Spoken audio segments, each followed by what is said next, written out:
Good afternoon. Thank you for joining me. My name is Natalie Nunez, and today I'm going to be discussing workplace investigations. The purpose is a brief introduction to give you an overview of the stages, including how investigations come in, what to plan for, how to conduct it, and finally, how to take action. So how do we receive complaints, you may ask?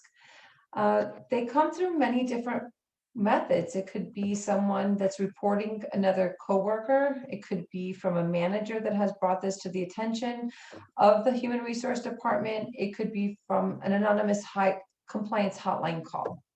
Whatever the matter in which we receive the information, we have to make sure that we're taking each case seriously and acting accordingly. So some of the investigations that we might conduct are employee misconduct, sexual harassment, abuse of controlled substances. And the first thing that we need to consider is we have to make sure that we have a plan of action. So we're going to make sure that we're going to review our policies. What are the possible policy violations that could have been impacted?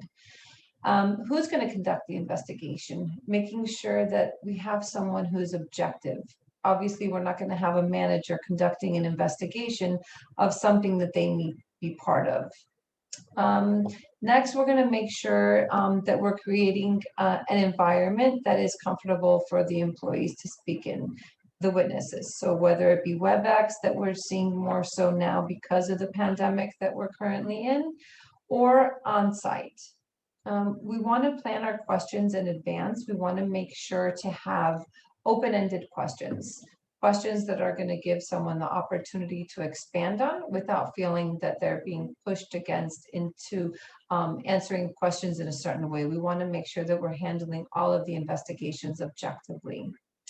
The next thing that we're going to do is we're going to make sure that we're collecting any evidence that needs to be collected, whether it be camera footage, text, or emails, etc. Whenever possible, we're going to make sure that we already have the list of witnesses that we're going to be speaking with. And please be open to speaking to other witnesses as they come to your attention. Never know where the investigation is going to lead you.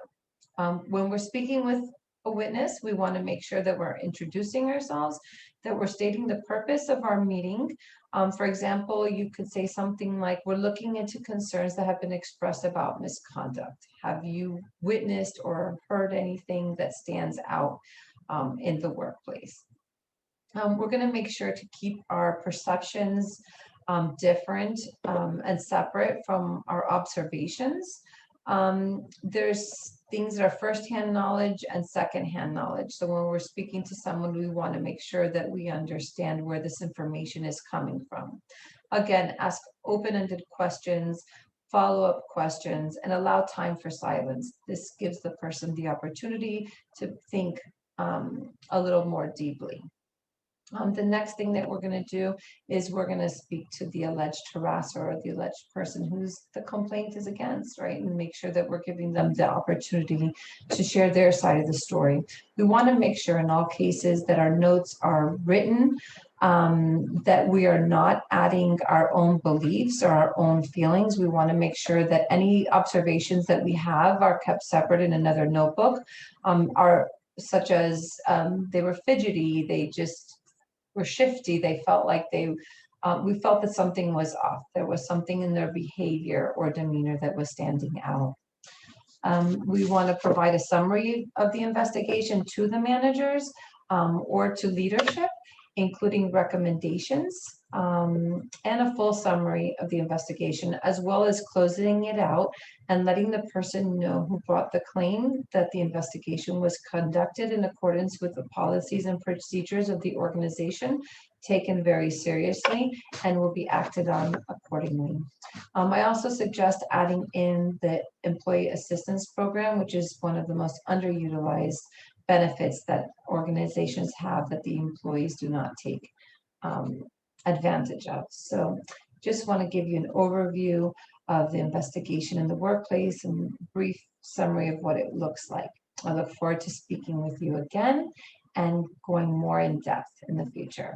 Take care and thank you for joining my session today.